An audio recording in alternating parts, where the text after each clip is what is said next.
Hello students, so yes, we are live now and this is our second video lecture of Atoms and Molecules chapter, isn't it? Chapter number 3 of our standard 9th, okay. So in this chapter, in the last class, we have discussed about the atoms and molecule, how they used to get combined and how the atoms they used to form, okay. What are the subatomic particle? We have discussed in our last class how the electrons and protons has been arranged in a particular atom, right.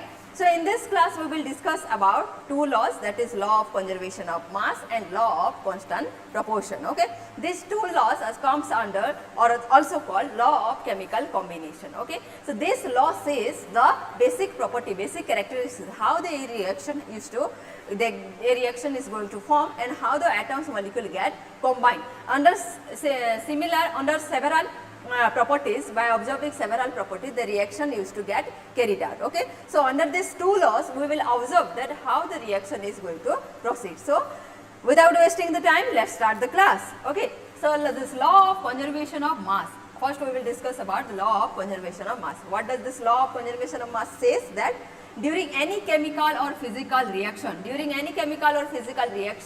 the total amount of the reactant will be equals to the number of particles present in the product site also, okay. So this law says that matter can neither be created nor be destroyed during any physical or chemical reaction. During any physical or chemical reaction, we will observe that total number of atoms present in the reactant site will be exactly equals to total number of products or total number of atoms present in the product site, okay. So how we will prove this one? Let us take some example with different example. We will prove this one, that how the number of atoms present in the reactant site will be equals to number of atoms present in the product site. So let's start. So here we have been provided, suppose 6 carbon, 12 hydrogen and 18 oxygen.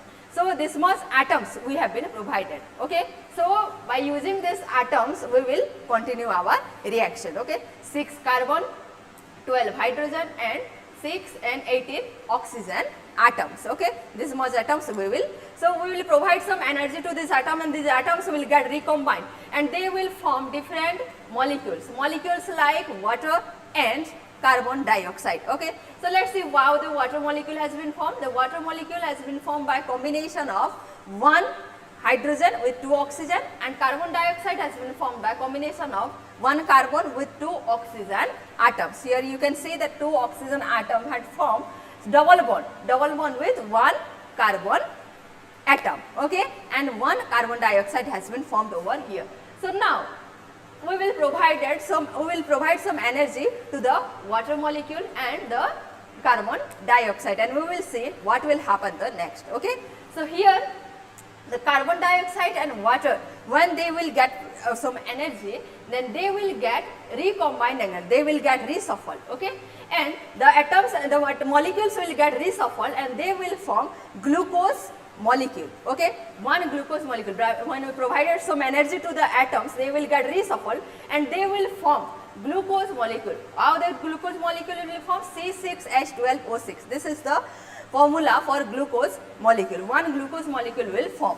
So with glucose molecule, what will be the secondary product? Secondary product will be 6 oxygen molecule, okay. Here you can see that this structure is nothing but the structure of glucose molecule, okay, where here you can see that 6 carbon atoms has been used over here and 12 hydrogen and 6 oxygen has been used over here.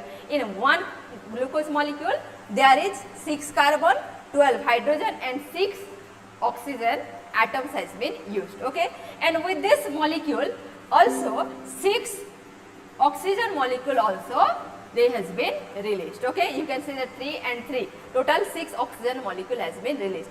So now if we want to count down the number of atoms present in the reactant site, then you can see that the number of carbon atom in the reactant site, this is 6, okay. Similarly in the product side you can see that the number of carbon is 6, right.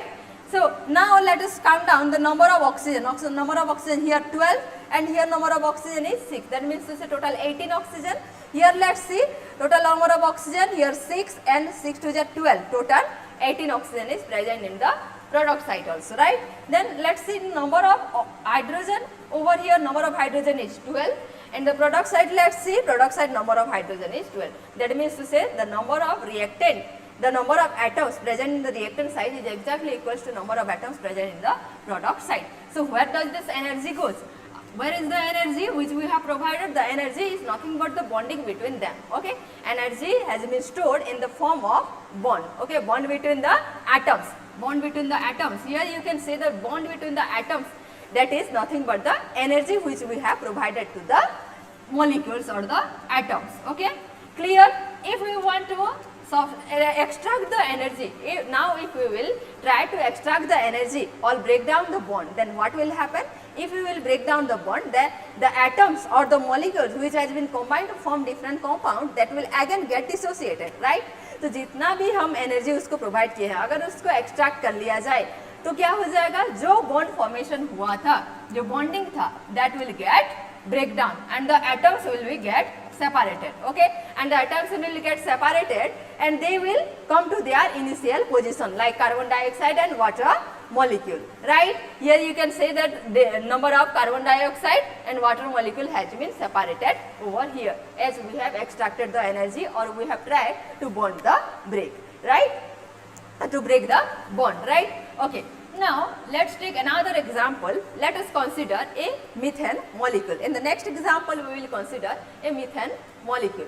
How a methane molecule has been formed? By combination of one carbon. By combination of one carbon with how much number of hydrogen over here? By combination of one carbon with 4 hydrogen. You can see that one carbon atoms has been combined with 4 hydrogen atoms with single bond. Okay, here you can see that single bond with single bond only this methane has been formed. This CH4 and the chemical formula is CH4. Here you can see. So now let us say that how they react with each other. Let us see. So this methane will react with oxygen, and what does this methane is? We can find over here that we generally the methane is available from garbage or from cow dung also. Okay, that is the source, general basic source of methane. And what is the use of methane? That methane is used for our cooking purpose also, that is used. Okay, because that provide, when we provide some energy to this methane gas, then that will get explode or that will generate a large amount of energy, okay, which we can use in our different aspects. Okay, so this methane will react with oxygen. When we provide energy, it used to get explode, right? So this methane will react with oxygen to form different molecule like what? Carbon dioxide and water. Okay, that will form carbon dioxide and water with a large amount of energy. When that will react with 2 oxygen molecule. Okay, when methane react with 2 oxygen molecule, here you can see that methane has been react with 2 oxygen molecule. Methane has react with 2 oxygen molecule to form, when we provide some energy to them, then they form 1 carbon dioxide and 2 water molecule, right? 2 water molecule has been formed over here with release of a large amount of energy. Okay, with release of a large amount of energy. This is how methane react with oxygen. Now let us count down the number of atoms present in the reactant site and the product site. So here you can see that in the reactant site 1 carbon is present over here, and the product site is also only 1 carbon is present over here. Number of hydrogen is 4. In the product site, let us check, number of hydrogen is 4. Right, number of oxygen is here 4, and in the product side, let's see, here 2 oxygen and here is 2 oxygen. That means to say total 4 oxygen present in the product side also, right? So this is how we have proved the law of conservation of mass, that total number of atoms present in the reactant side is equals to total number of atoms present in the product side. Let's take another example. Now we will consider how propane has react with oxygen. How propane is going to react. So propane means 3 carbon is going to react with how many number of hydrogen? 8 hydrogen. Okay, 3 carbon will make single bond with 8 hydrogen to form C3H8. That is nothing but propane. Okay, how this propane will react with oxygen? So when the propane will provided some oxygen then and some energy, then that will form carbon dioxide, 3 carbon dioxide and 4 water molecule. Okay, when the propane will react with how many number of oxygen? Can you tell me? There is 5 oxygen. propane will react with 5 oxygen. Propane will react with 5 oxygen to form carbon dioxide and water molecule. Here you can say that they are going to form carbon dioxide. How many carbon dioxide? 3 carbon dioxide and 4 water molecule with release of a large amount of energy. This is how propane react with oxygen. Clear? All good this point? So, you can see over here that we have provided some energy to it to continue the reaction and we have get our product. So, let us see number of atoms present in the reactant side and product side in this reaction. So, here you can see that 3 carbon is present in our reactant side. How many carbon is there in our product side? 3 carbon is present in our product side also. How many oxygen is over here? 10 oxygen is over here. Here let us count down. Here is 6 oxygen and 4 oxygen. 6 and 4, 10 oxygen is present in the product side also. So, the total number of oxygen molecule, which here we have taken 5 oxygen molecule. 5 oxygen molecule react with 1 propane, to form 4 water molecule and 3 carbon dioxide. Here you can see that the number of atoms present in the reactant side is equals to nothing but the number of atoms present in the product side. Clear? All good this point? So, I hope all of you have been crystal clear about the law of conservation of mass, that atoms or molecules or energy or mass can neither be created nor be destroyed. They only shift from one form to another during any chemical or physical reaction, and the total mass of the reactant is equals to total mass of the product, right? Okay. Now, here we see that initially how much number of carbon, hydrogen and oxygen we have taken, that we have used 6 carbon, 12 hydrogen and 18 oxygen, and we have got the product. What we have got in the product side? The same number of carbon, hydrogen, oxygen in our product side. Clear? All got this point? So, I think all of you have been crystal clear about law of conservation of mass. So, now let us come to the second point, that is law of constant proportion or law of definite proportion. Okay. So, let us see what does this law say. This law says that any compound, any molecule or any compound is when they are going to form, then they have a definite proportion. In 1797, Joseph Proust, he has postulated this law, and he says that if there is any molecule or combine the atoms are going to combine, then the number of atoms which will combine to form a particular molecule, that will be fixed over here. He says that in a chemical reaction, the substance elements are fixed in a fixed proportion, are combined in a fixed proportion by mass. That means to say the mass of the atoms, how many atoms will get combined, that is fixed for a particular molecule or particular atom. Okay. So, let us see with different examples we will try to prove this law. Okay.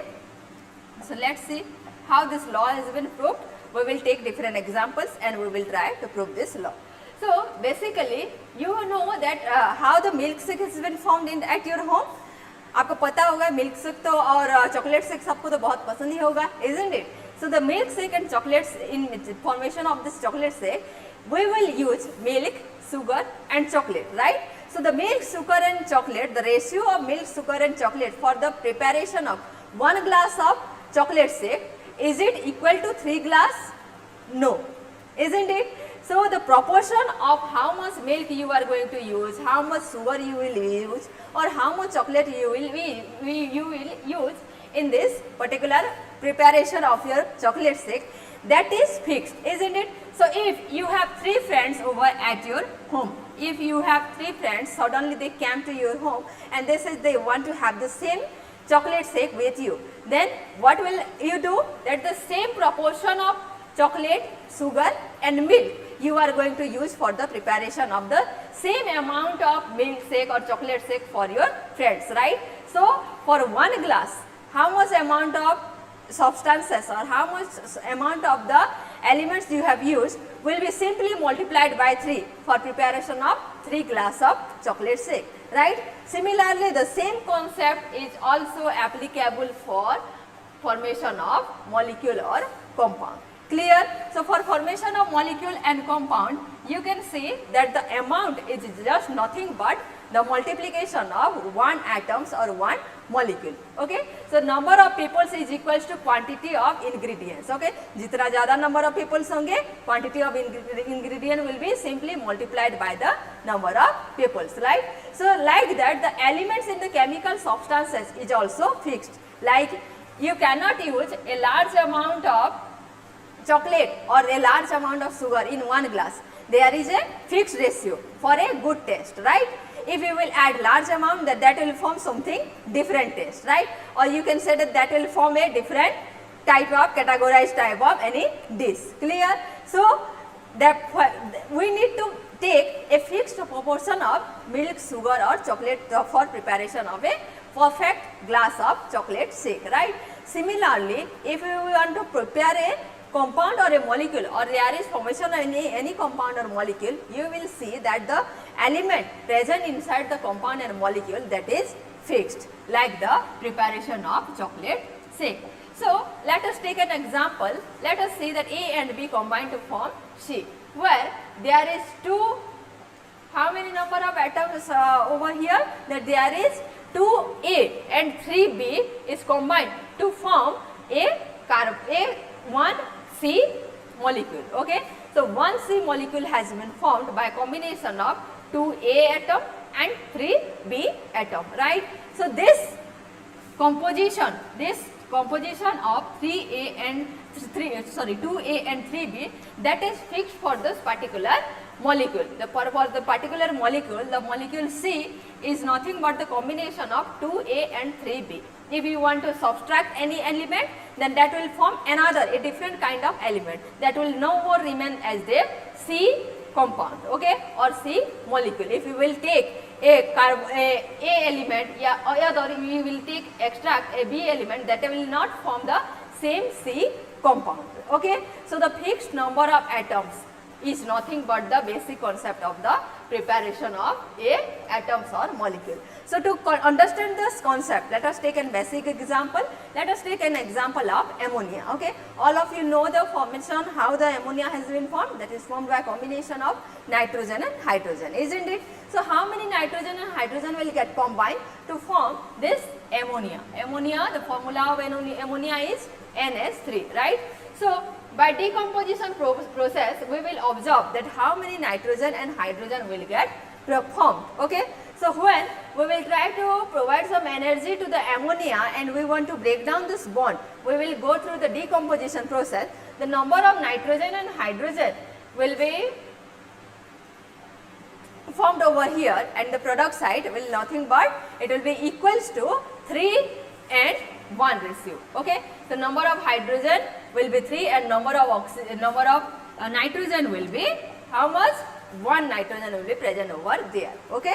So let us take a particular mass for the ammonia. Okay. If we will take 17 gram of ammonia, if we are going to use 17 gram of ammonia, for the decomposition of 17 gram of ammonia, what we will get over here?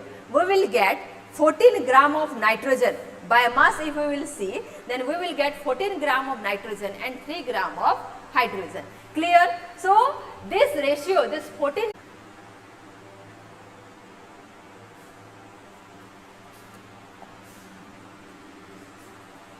So the ratio of nitrogen and hydrogen will be 14:3, right? So here we can see that nitrogen and hydrogen ratio is universally fixed, that is 14:3 over here. So this is how we have proved the law of constant proportion. Okay. So the element or the atoms present in a particular atom or present in a particular molecule, that is fixed universally. Okay. We can take another examples also, example like water, example like carbon dioxide. Here any example you can take the molecule, you can take any molecule, and if you will decompose that molecule, then you will see that there is a fixed amount of atoms, and atoms will be present in that particular molecule, right? So the molecules are formed by fixed ratio of the elements, okay, or fixed ratio of the atoms. Clear?